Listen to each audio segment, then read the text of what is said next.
The Book of Enoch and other biblical or apocryphal texts describes the Watchers, angelic beings, coming to earth and fathering the Nephilim giants with human women. This is a supernatural tale, deeply rooted in religious and mythological traditions. From a scientific perspective, this story presents several issues if taken literally, especially when it comes to the biology of copulation between beings of vastly different sizes.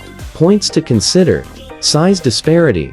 If we assume that the Nephilim were giants many times larger than humans, there would be significant biological challenges in reproduction. In biology, when species have too large a size difference, physical reproduction becomes difficult, if not impossible. This is true even among closely related species in nature. For example, animals of vastly different sizes like a small dog and a large dog have difficulties mating because of mechanical issues. Genetic compatibility.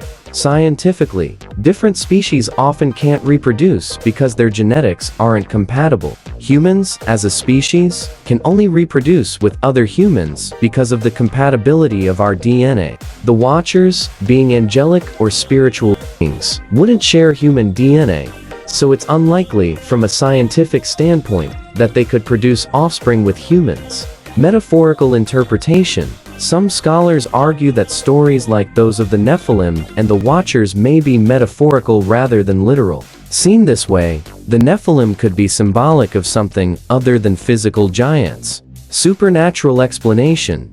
In religious texts, events are often explained by supernatural powers beyond the constraints of physical science. In this context, the Watcher's ability to father the Nephilim could be seen as a divine or magical act that doesn't adhere to the natural laws that govern human biology. For many believers, faith and divine power explain events that science cannot. In summary, if you attempt to apply scientific principles to the story of the Nephilim, the biological mechanics and feasibility of such unions would be implausible. However, since the story comes from religious and mythological traditions, its explanations are rooted in a different framework that often operates beyond the rules of physical science. The story of the Nephilim and Watchers is part of religious and mythological traditions, not a historical or scientific account. Giant skeletons. Over the years, there have been numerous claims of giant skeletons being found, often accompanied by images that circulate online. Many of these images and stories have been debunked as hoaxes or misinterpretations.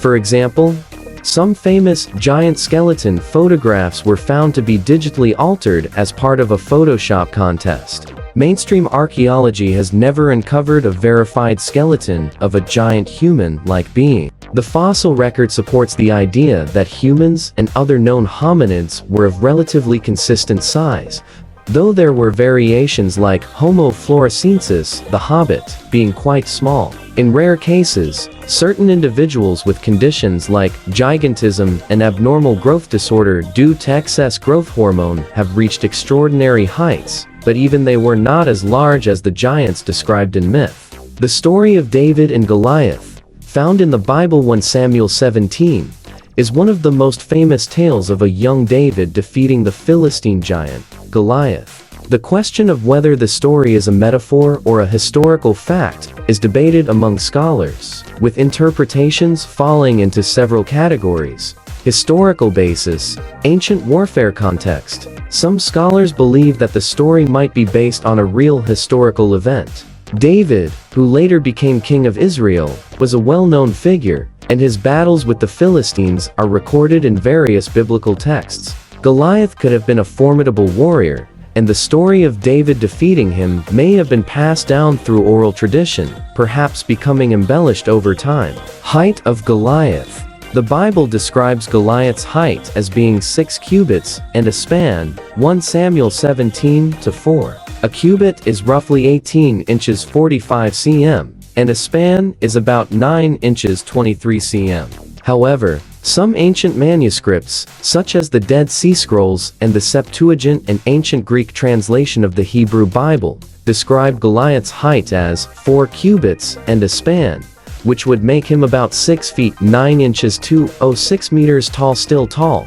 but not necessarily a giant by modern standards. Gigantism or exceptional height. Goliath may have had a condition like gigantism or acromegaly, which can cause people to grow exceptionally tall. While this remains speculative, it offers a potential explanation for his described size. 2. Metaphorical or symbolic interpretation.